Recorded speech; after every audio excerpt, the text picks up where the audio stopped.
Boa tarde, meu amigo Sandro.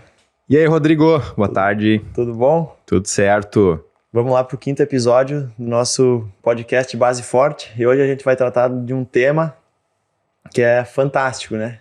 Chamam de epidemia silenciosa, mas na verdade é a ansiedade e ela é o sabotador das nossas vidas. Por quê? Porque cada vez as pessoas têm manifestado mais sintomas de ansiedade e aí a gente vai falar sobre isso logo após esse intervalinho aqui.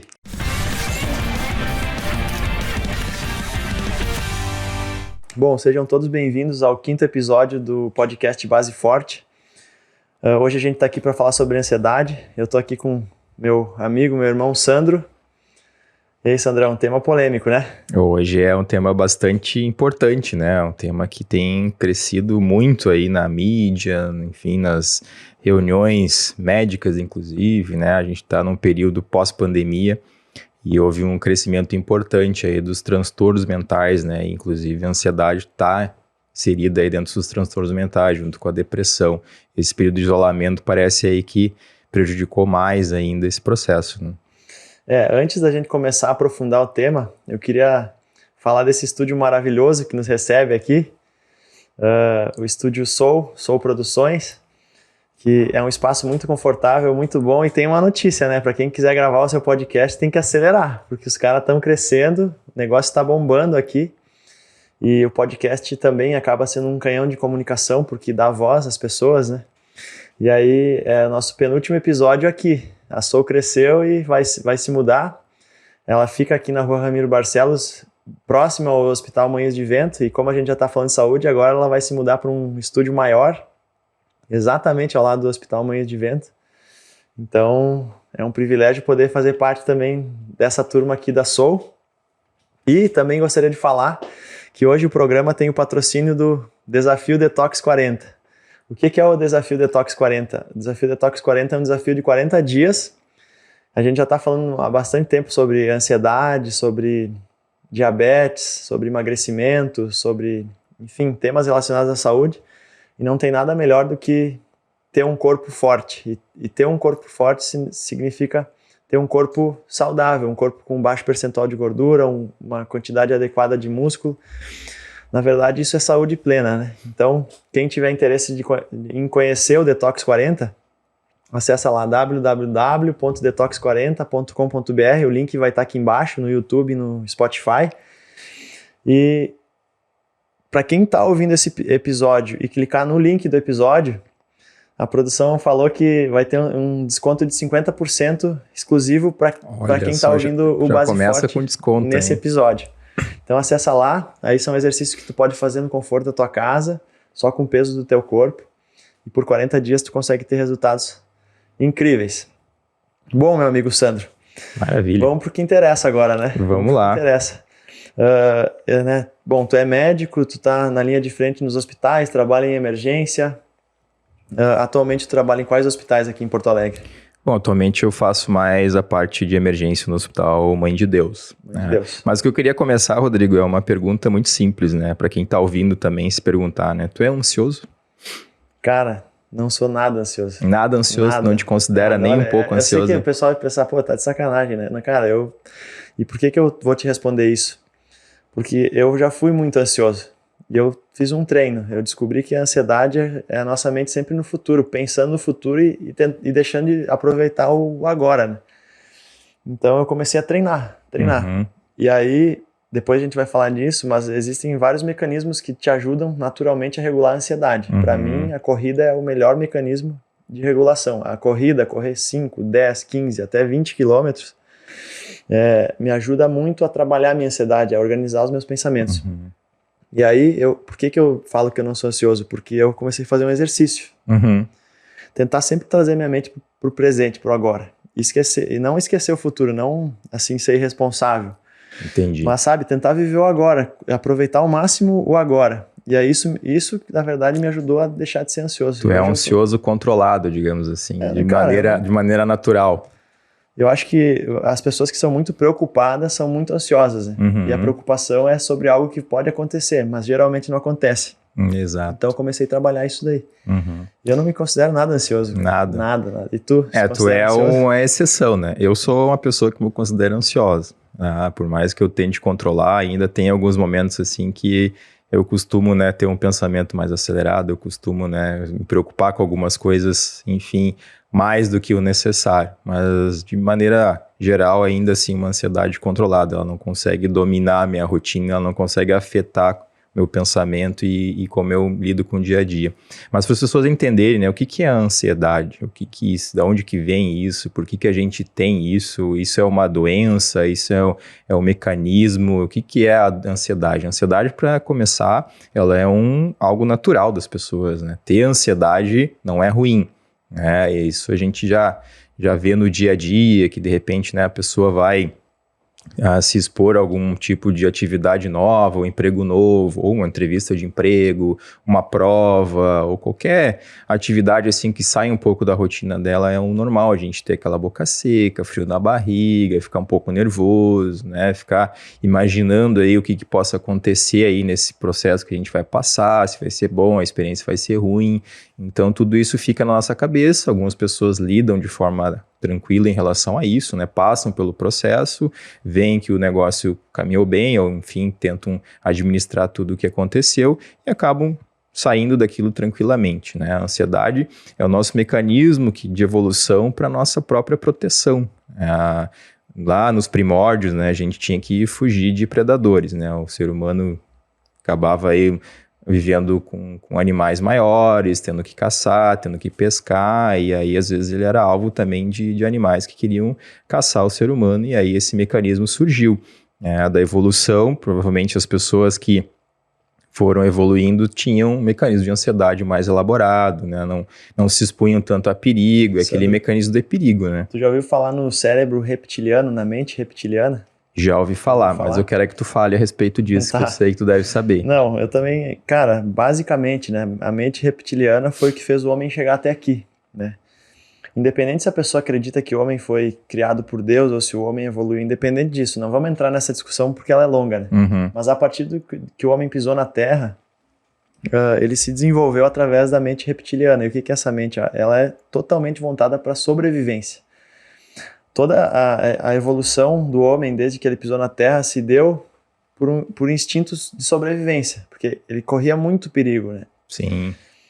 Tipo armas, ferramentas, agricultura, enfim, essas coisas que foram facilitando a nossa vida, a invenção da roda, é muito recente comparado com a história da humanidade. E antes disso, o homem não tinha luz, o homem não tinha proteção, o homem não tinha abrigo, ele vivia solto, digamos assim. E à mercê de muitos riscos, né? Então a mente reptiliana é amplamente estudada na psicologia. Ela moldou o comportamento do homem. E o que a mente reptiliana prega? E a gente tem essa nossa mente estabelecida hoje. Uhum. Proteção, sobrevivência. Então, por que quando a gente se apresenta uma situação na nossa vida, por exemplo, as pessoas têm a tendência de pensar primeiro em tudo que pode dar errado? Porque ao longo das gerações, nessa evolução do nosso cérebro, né? Porque o nosso cérebro, ele evoluiu muito, né? Uhum. Aumentou de tamanho, aumentou de peso, aumentou o número de neurônios. Só que ele se construiu com a base nessa mente de proteção, de risco, de medo. Então, eu posso falar para ti, Sandro, vamos fazer um negócio. A primeira coisa que você vai falar, será que vai dar certo? Uhum. Essa geralmente é a primeira pergunta. Uhum. E aí começam os mecanismos de ansiedade. E isso tem que ser trabalhado, só para complementar isso aí que você estava falando. Não, exato, é isso aí, mas é bem nessa ideia mesmo, Rodrigo, a questão da nossa sobrevivência. O mecanismo de ansiedade ele nos protege de perigos, né? Aí como tu falou, nos predadores, hoje, ao invés de a gente correr de predador, a gente corre para pagar boleto, né? Corre para o emprego, corre para a sobrevivência do dia a dia. Então mudou muito o paradigma da ansiedade, né?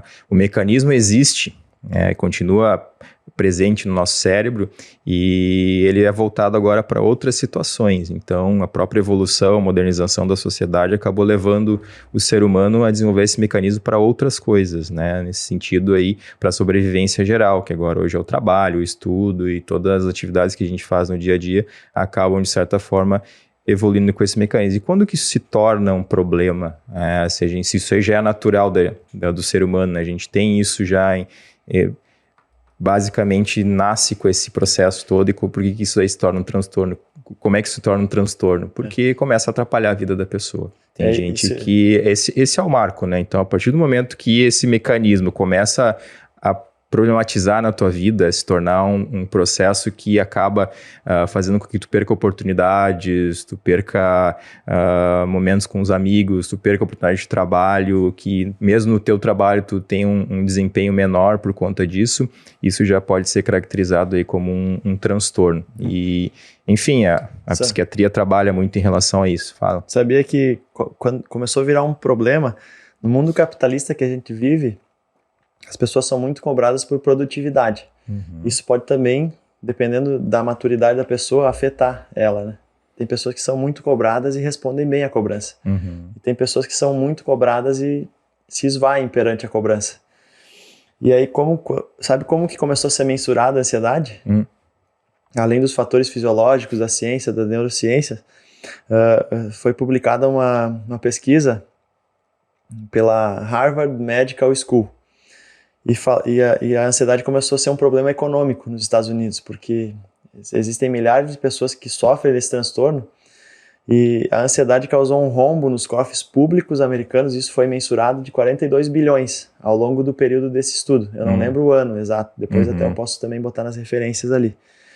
Mas, enfim, a pessoa não consegue mais trabalhar, a pessoa começa a depender do governo para auxílio, porque perde seu emprego, porque a mente vai sabotando ela e ela vai se tornando cada vez mais ansiosa. Então, só para ter uma ideia, acho que foi no ano de 2018, nos Estados Unidos houve um rombo de 42 bilhões só por causa dos transtornos de ansiedade, que a pessoa tem que pegar atestado, tem que ficar fora. Mas para complementar o que tu vem falando isso aí agora, exatamente nesse momento que a gente está falando aqui, deve ter muitas pessoas recorrendo ao sistema de saúde, ambulância, emergências aí, com algum problema relacionado à ansiedade e que ela acredita realmente que tem algum problema de saúde grave. E realmente a ansiedade é um problema de saúde grave, a gente não pode amenizar, mas ela acaba, de certa forma, entrando aí num espectro aí de outros tipos de problemas, porque qual é o sintoma da ansiedade? Então, vamos pontuar bem o que a pessoa ansiosa sente, né? Tem vários espectros aí, então, desde que a gente falou, né?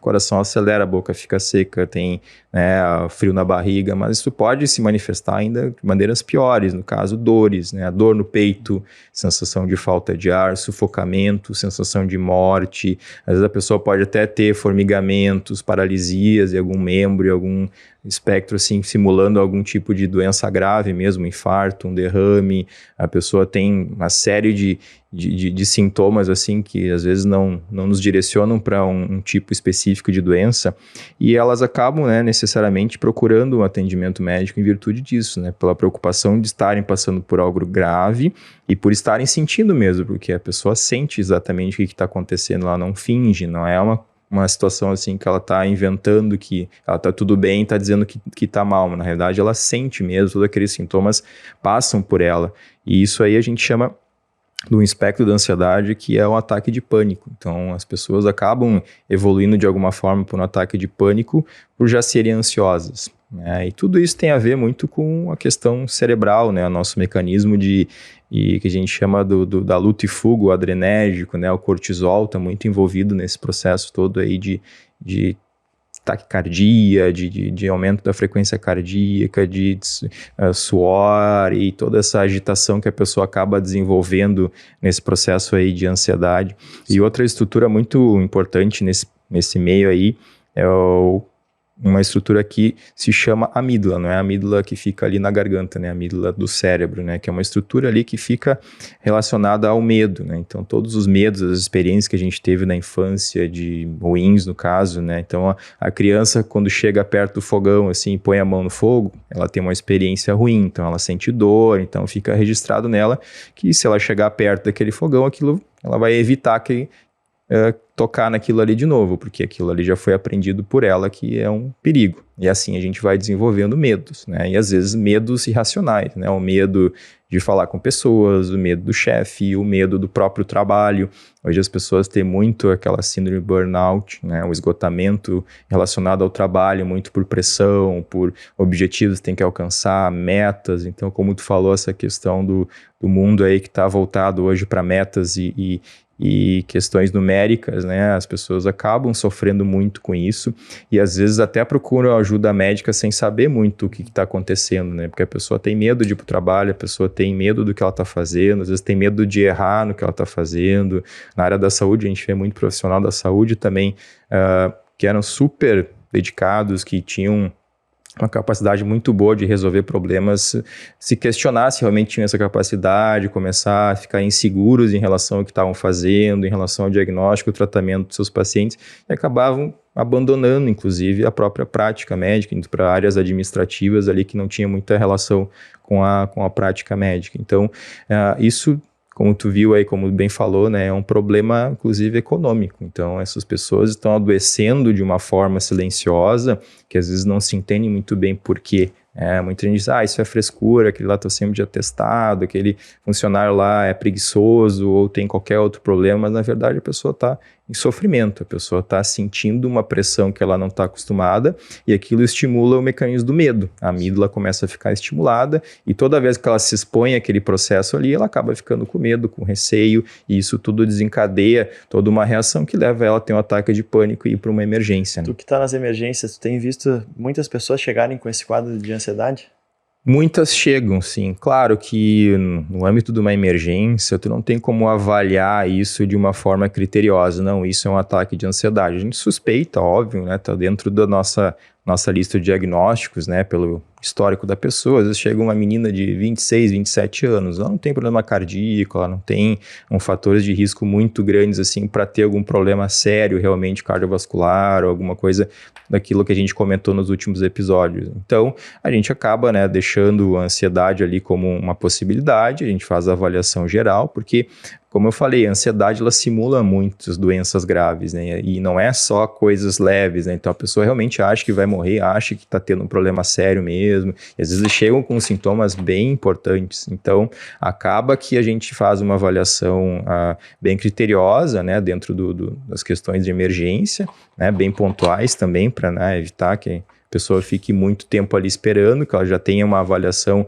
do seu risco e gravidade, e aí depois, quando as coisas, né, já estão todas avaliadas e a gente tem a ideia de realmente não é nada grave que está acontecendo, isso daí é uma crise de ansiedade, a gente parte para outro ponto, que é tratar a crise de ansiedade de uma forma farmacológica, né, tirar a pessoa da crise naquele momento, para que depois ela procure auxílio, para que depois ela procure outras atividades que possam melhorar essa questão da ansiedade dela. Legal. Sandro, olha que tem uma definição que eu gosto muito, que é da fisiologia, né? Uhum. Que a ansiedade é uma hiperatividade sináptica na região do hipocampo. Para quem não sabe, o hipocampo é uma região do nosso cérebro que controla as nossas emoções, tudo que vai acontecer na nossa vida, a nossa racionalidade está relacionada ao hipocampo. Na verdade, é o hipocampo junto com o cerebelo que nos diferencia de uma mente racional, né, dos animais. E eu costumo falar, cara, que só para te ter uma ideia, a faixa etária que mais manifesta crise de ansiedade, talvez não a que mais procure atendimento de emergência, né? Mas a que mais se manifesta. Tu sabe qual é a faixa etária que mais se manifesta em crise de ansiedade? Olha, é que eu tenho uma ideia muito de emergência, né? Mas são pessoas ali dos 30 anos, mais ou menos. Cara, isso. Por incrível que pareça, não. A faixa etária disparado que mais se manifestam essas questões de transtorno de ansiedade é a adolescência. Por que adolescência? Porque o adolescente ele não tem a região do hipocampo 100% desenvolvida. O nosso hipocampo ele se desenvolve e chega no seu máximo, na sua capacidade de neurogênese, nos 25 anos. Então, ali dos 15 até os 25, o adolescente, dos 12 aos 22, o adolescente ainda está se desenvolvendo o hipocampo. E, além disso, por coincidência ou não, né, a maior taxa de suicídio vem da faixa etária na adolescência. Por quê? Por exemplo, eu e tu somos adultos, né, já temos nosso hipocampo bem definido e temos muita experiência de vida. Eu já tive muita frustração na minha vida, assim, frustração no sentido de receber não, de tentar bater numa porta, aquela porta não se abrir, ou de fazer um negócio e empreender, por exemplo, e não aconteceu o que eu esperava, e aquilo causa uma frustração. E daí eu tenho que gerir com o meu hipocampo ali no meu cérebro essa frustração. Isso vai gerar uma hiperatividade sináptica no meu hipocampo. Só que como eu tenho isso já desenvolvido, já fui exposto a muita frustração na vida, né? Pô, a gente já tem 35 anos, a gente se conheceu quando tinha 17, 18. A gente morou junto na época da faculdade. Passou por muita coisa. Eu lembro da tua época de estudo pro vestibular, pô, tu ralou pra caramba. A gente já foi exposto a muita coisa, né? E isso faz a gente amadurecer. Ao contrário do adolescente. O adolescente é rebelde, o adolescente não sabe ouvir um não, ele já se rebela, ele quer brigar com os pais. Chamam um adolescente de aborrecente, na verdade não é isso. O adolescente não tem capacidade porque o hipocampo dele não está 100% desenvolvido ainda, só vai se desenvolver lá nos 25 anos. E aí, cara, para mim entra na questão principal, que eu gostaria de abordar antes do exercício, assim, né, falando dessa parte da ansiedade. As pessoas se conhecem cada vez menos, entendeu? Eu acredito que quem tem uma base forte, quem tem uma base sólida, por exemplo, mental, quem tem uma base sólida, um corpo forte, quem se expõe a adversidades, né, tenta sair um pouquinho da zona de conforto, porque a zona de conforto ela produz muita ansiedade também, porque a pessoa está fazendo uma atividade no vazio, né? A zona de conforto ela está tentando gerar uma ação, só que ela está fazendo essa ação no vazio. Então isso gera ansiedade. Geralmente alguma coisa que está fora do teu alcance ali. Tu não vai poder resolver naquele momento. E se tu for ver o histórico da pessoa ansiosa, claro que eu estou falando para entrar na parte da atividade física, tá? Eu não sou psiquiatra, não, mas a pessoa ansiosa, muitas vezes, é uma pessoa que também tenta se proteger um pouquinho do estresse, daquela carga pesada da vida. Quando vem uma tempestade na vida, se a base está forte, tua casa não vai cair. Mas aí é aquela questão, né? A pessoa ansiosa, ela tem o mecanismo do medo bem ativo, né? Então ela tenta se proteger, mas talvez ela se expor a uma situação um pouquinho mais adversa, se expor a um desafio um pouquinho maior do que ela pode enfrentar, ela vai começar a sinalizar para o hipocampo dela, opa, talvez não seja tudo isso que eu estou criando. E aí tu vai entrar na parte da terapia. Aí tu falou da questão, tu falou do hipocampo, né? É bem importante isso, porque isso foi estudado, que o cortisol, como ele é secretado em uma concentração maior, o cortisol é o nosso hormônio do estresse, digamos assim, né? Ele é muito importante para a nossa vida e tudo mais, nas concentrações ideais, mas quando ele está muito ativo, é secretado em muita quantidade, né, ele acaba sendo prejudicial. E nas pessoas que são ansiosas, né, o cortisol está sempre sendo secretado em concentrações um pouco maiores. E esse cortisol vai lá no hipocampo e faz uma alteração nos neurônios do hipocampo, né, que o hipocampo e a amígdala, como eu falei, a amígdala é o centro do medo, né, eles se regulam, né, então quando tem muito cortisol, vai lá, regula os neurônios do hipocampo e eles fazem uma alteração na amígdala que é aumentar a atividade da amígdala ou desinibir a amígdala, então a pessoa necessariamente acaba evoluindo para um ciclo, né, muita ansiedade, muito cortisol, reduz o neurônio do hipocampo, que faz com que a pessoa se torne mais ansiosa ainda, né? Até eles estudaram os ratinhos e acabaram tirando esses neurônios do hipocampo e viram que esses ratinhos tinham, né, uma resposta melhor à ansiedade do que os que tinham normal. Então, o cortisol influencia bastante mesmo nessa questão do hipocampo, também na regulação do medo. E aí eu falo, né? Então, antes de se manifestar um sintoma físico, vai acontecer um sintoma neuronal, né? Que é uma hiperatividade sináptica lá no hipocampo. E aí depois que essa atividade neural começa a acontecer, que começa a taquicardia, começa, né, coração acelerado, sudorese. Então existe um processo. A gente vai começar a falar agora de como... Porque tem a boa notícia para as pessoas também, a gente só não vai ficar falando só da tragédia aqui, né? Agora a gente vai começar a falar das boas notícias. Mas só para recapitular a questão toda aí das pessoas que são ansiosas, né? Quem está ouvindo aí para se entender o que está acontecendo com o teu organismo, né? Quem é ansioso. Então, a preocupação excessiva, às vezes, que é um pensamento acelerado, são sintomas também relacionados à ansiedade. A pessoa acorda preocupada, ela não consegue, às vezes, até dormir, né? Eu tenho uma atividade para fazer no dia seguinte, eu não sei se eu se eu tô preparado, ficar remoendo aquilo, ficar pensando, tem uma apresentação para fazer, às vezes a pessoa fica a noite toda pensando naquilo, ela não consegue relaxar, então fica sempre aquelas ideias de ruins, né, de catástrofe, né, se eu for lá e de repente se chover, bom, eu tenho que chegar lá às 8 da manhã, mas daí se o pneu do carro furar, e se o Uber cancelar, então a pessoa Falou uma palavra interessante, relaxar. Né? A mente ansiosa está sempre se projetando para o futuro. A pessoa nunca está tranquila. Talvez o tratamento para essa mente seja aprender a relaxar. Né? Exato. E aí tem a meditação, tem a oração, tem o exercício, tem a leitura, tem trazer, né? Porque a cordinha tá puxando para lá, né?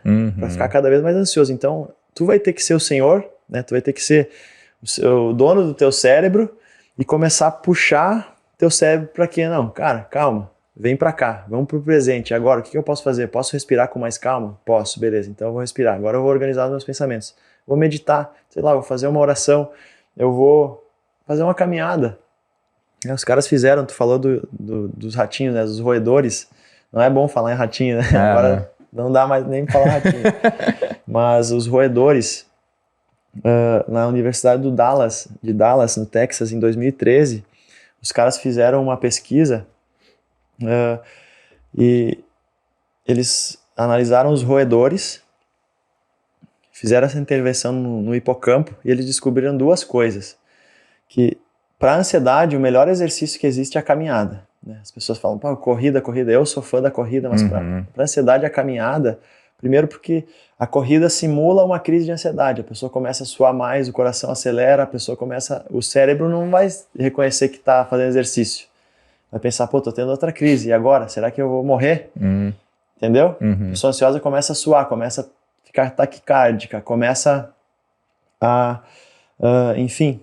E a corrida são os mesmos sintomas, então eles descobriram isso, que a pessoa na caminhada conseguia regular mais a sua respiração, conseguia regular mais o seu batimento cardíaco e o principal, conseguia sustentar por mais tempo. As pessoas que corriam se sentiam mal e saíam, em outros estudos, né, as pessoas que corriam, até no estudo que eu trouxe sobre a obesidade, elas acabavam desistindo antes. E no caso dos roedores, eles perceberam que quem tem ansiedade tem existe uma taxa de neurogênese, que é o teu cérebro ele vai se regenerando. E a pessoa ansiosa tem uma taxa de neurogênese diminuída. Eles descobriram nesse estudo. Ou seja, se eu sou ansioso, o meu cérebro que vai estar fazendo neurogênese, ou seja, gerando novos neurônios, ele começa a diminuir essa produção.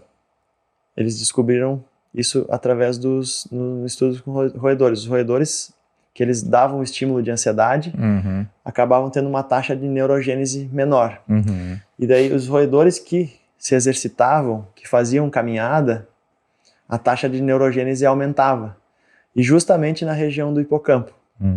Esse estudo foi publicado em 2013 pela Universidade de Dallas, no Texas. É um estudo bem interessante. Ele é uma das bases na fisiologia do exercício para tratar isso mostra uma situação que já é estudado lá desde a década de 60, ter plasticidade neuronal, né? O nosso cérebro ele não é estático, né? O nosso cérebro, aquela ideia assim de que a gente aprendeu e nunca mais deixar de aprender, isso não existe, né? O cérebro ele vai reaprendendo. A gente vê muito nas pessoas que sofrem de derrames, às vezes, que perdem parte do cérebro ali, uma região do movimento, digamos assim, e aí com o passar do tempo elas vão fazendo fisioterapia e outra região do cérebro começa a assumir aquele movimento e a pessoa pode recuperar o movimento do braço.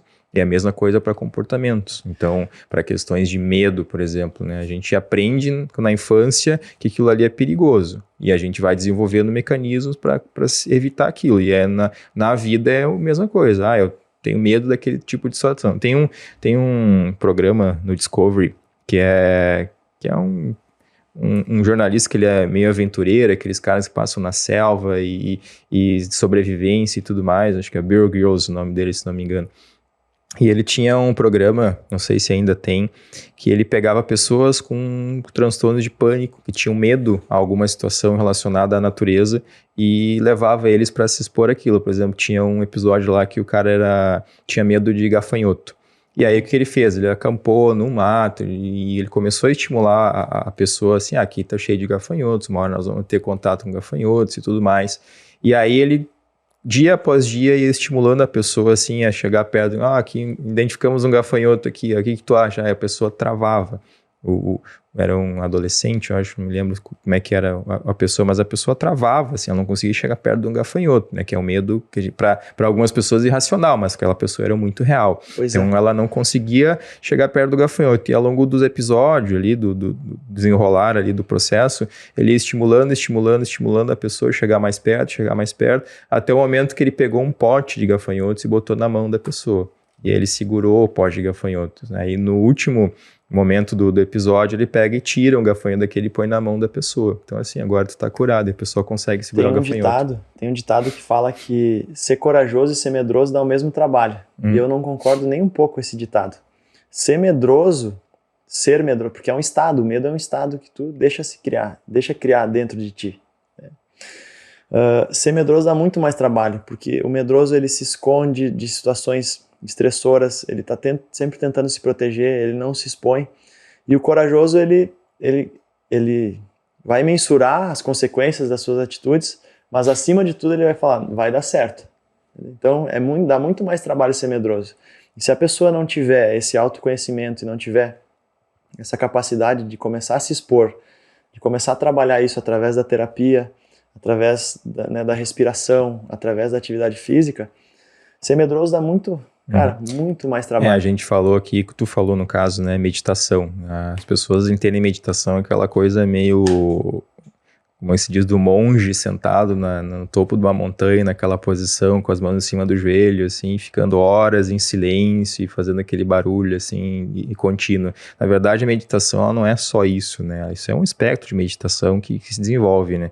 O próprio exercício de respirar já é um tipo de meditação, né? Tu te concentrar no que está acontecendo com o teu corpo, tu prestar atenção na tua respiração, prestar atenção no que está na tua frente, né? Sair um pouco do mundo futuro, que muitas vezes o ansioso acaba entrando nessa bola de neve, que é tentar antecipar o que vai acontecer, prever coisas que poderiam acontecer, e aquilo vai gerando mais e mais ansiedade. Então a pessoa às vezes tem um ataque de pânico, e a própria terapia ajuda a pessoa nisso, né? Exercícios que as pessoas conseguem fazer no momento que elas estão tendo um ataque. E aí tu consegue com a terapia também identificar quando tá tendo um ataque, porque muita gente não sabe, muita gente é ansiosa e não faz ideia que tá tendo um ataque de pânico, aí corre para emergência. Aí tu diz, não, tendo um ataque de ansiedade, mas como? Eu estava tudo bem, não estava acontecendo nada na minha vida, às vezes é exatamente isso, né? Teus mecanismos começam a criar todo esse estresse dentro de ti e tu não sabe por que está acontecendo aquilo, e aí tu consegue de alguma forma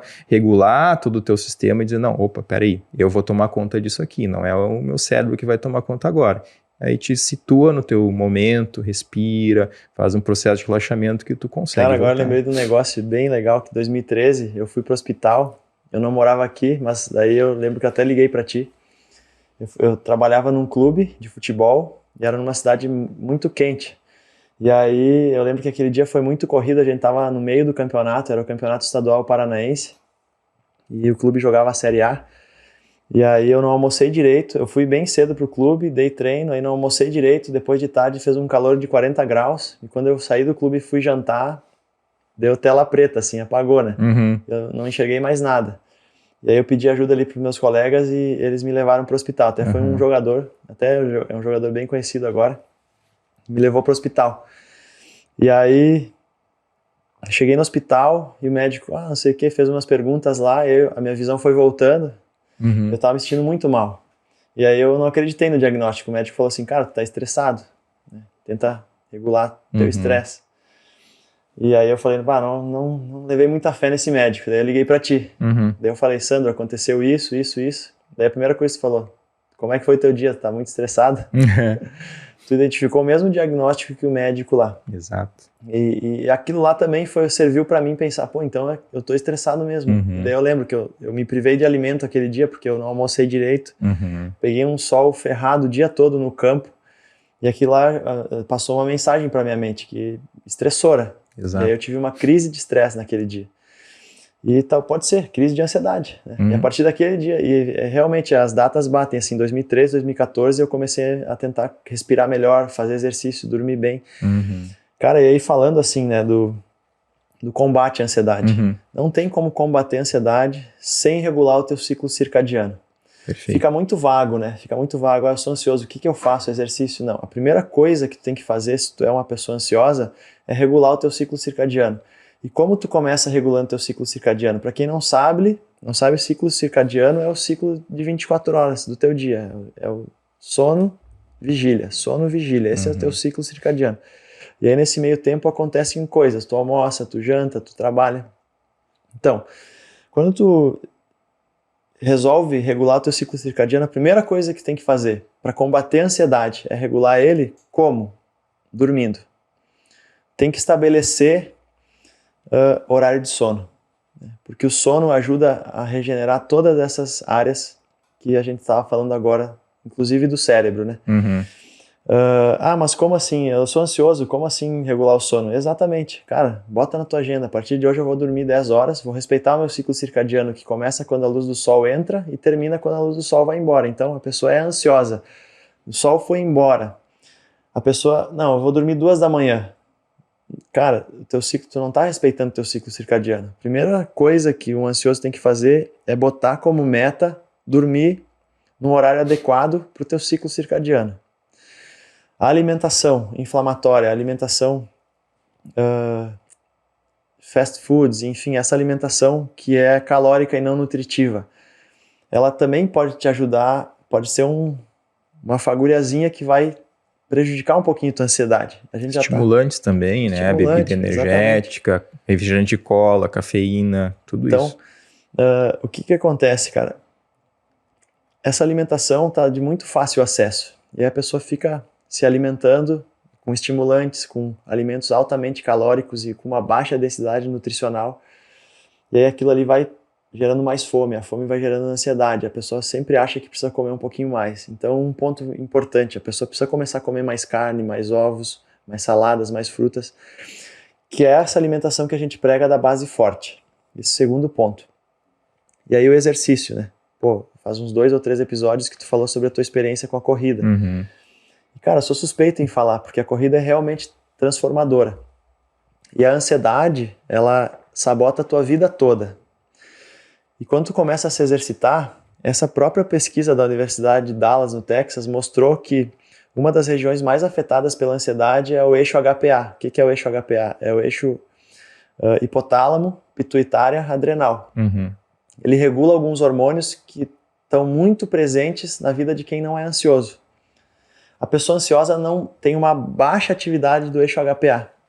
E eles observaram que os roedores que fizeram caminhadas consecutivas, eles tiveram uma atividade aumentada, né, nesse eixo aí. E isso fez com que isso pode ser trazido para a nossa vida hoje. Né? Esse pode ser trazido para a nossa vida hoje.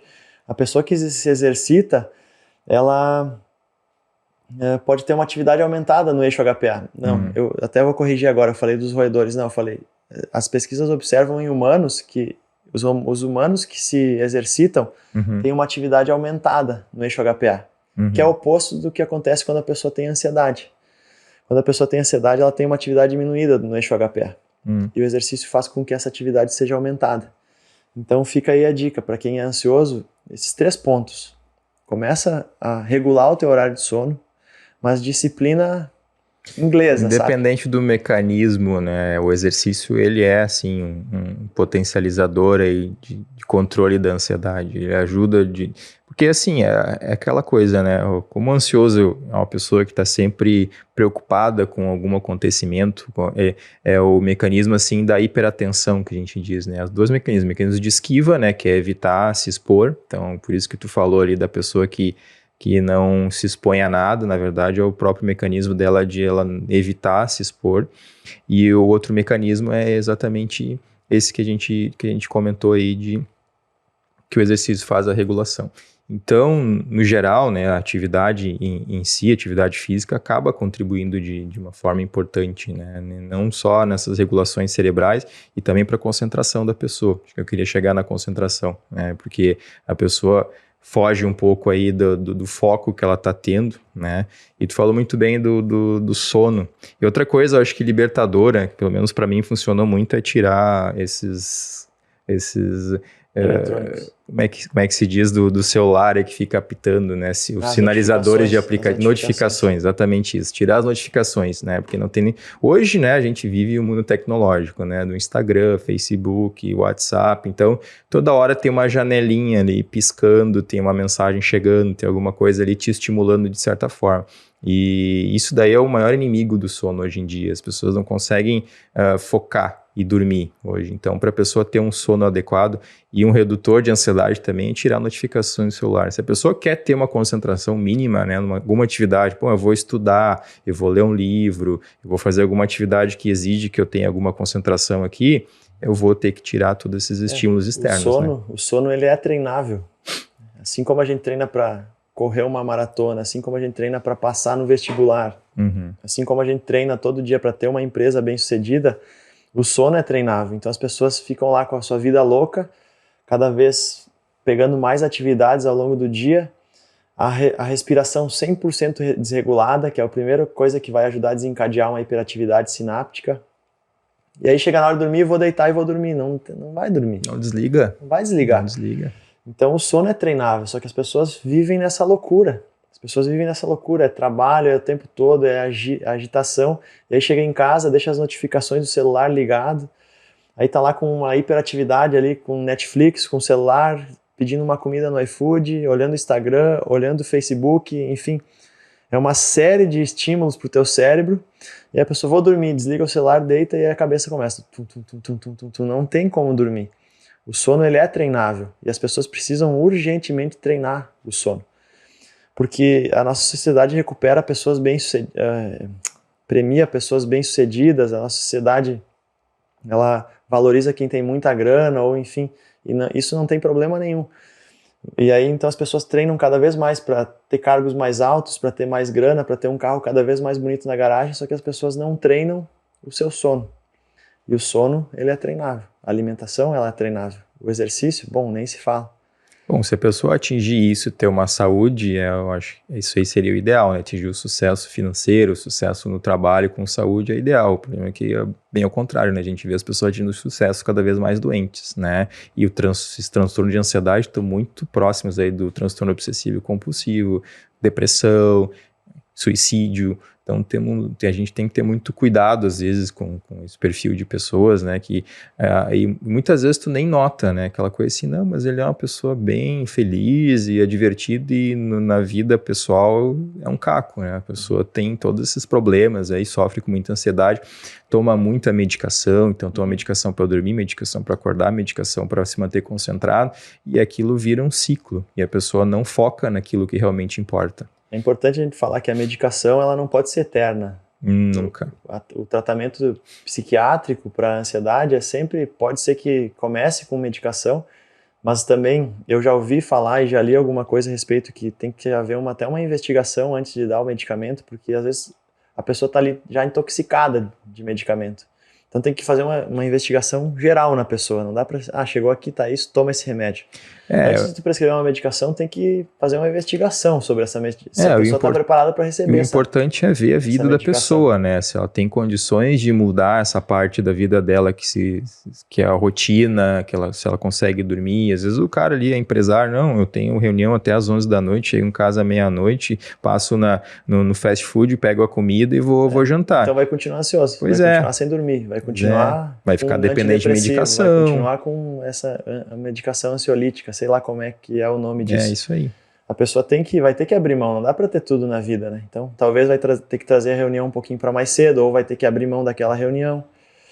E aí quando o psiquiatra resolve tirar a medicação e falar assim, vamos tentar mudar a tua rotina, aí ele vai para o ciclo circadiano. E eu acho que essa é a dica que eu gostaria de deixar. Em primeiro lugar, treina o teu sono. Se tu é uma pessoa ansiosa, a ansiedade ela vai minando a tua vida. E as pessoas só ficam na dependência da medicação.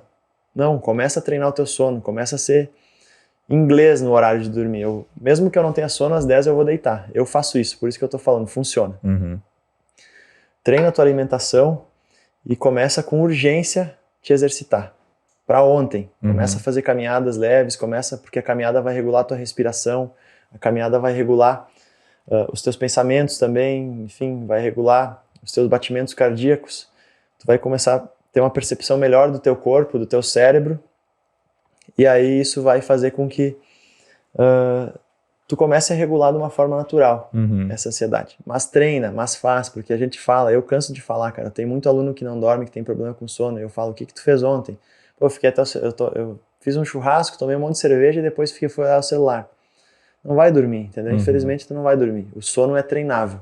Acho que eu queria deixar essa mensagem.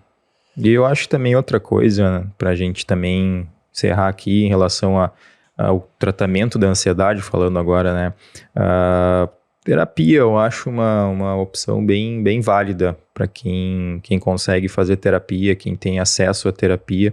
E porque é bom falar, é bom entender o que acontece contigo, é bom a pessoa também se comunicar com um profissional que está habilitado para fazer terapia também, então tem que ter isso também, não é qualquer um que faz terapia, então tem que ter um profissional para isso, para identificar o teu problema, para te conscientizar do teu problema, para te ajudar nessas questões de como controlar nos momentos de ataque de pânico, como reduzir a tua ansiedade, como mexer na tua vida para poder, porque às vezes as pessoas precisam de alguém para orientar, não é, tudo bem, eu consigo fazer isso, mas e aí como é que eu faço no outro sentido, porque eu tenho filho, eu tenho que levar para a escola, então às vezes acaba muita coisa e muita coisa também se acumula, né, que a terapia pode trabalhar não só no sentido da ansiedade, mas outros comportamentos, outras questões mais aprofundadas que podem também ser tratadas. Então terapia eu acho uma coisa muito legal, que a pessoa deve investir se tiver tempo e condições financeiras para isso, né?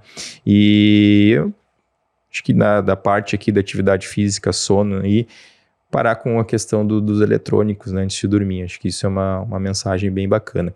E para quem está ouvindo no Spotify, para quem está no YouTube aí, curte aí o nosso canal, nos segue.